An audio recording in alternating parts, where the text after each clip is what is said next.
This is a look at what's in the box of Ion, a compound building game.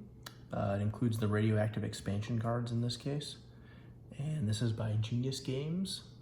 They tend to specialize in, I guess, scientific or chemistry educational games. It's 2 to 7 players, age 8+. So let's see. The idea behind this is that it's going to teach you the basics of compound building, I'm assuming. There's a rules video if you're interested. Rules look pretty simple, although they could have chosen a better text. I don't know why they chose that, maybe thematic ties. We have, I'm assuming, charge and cards, and then we have various compound cards. So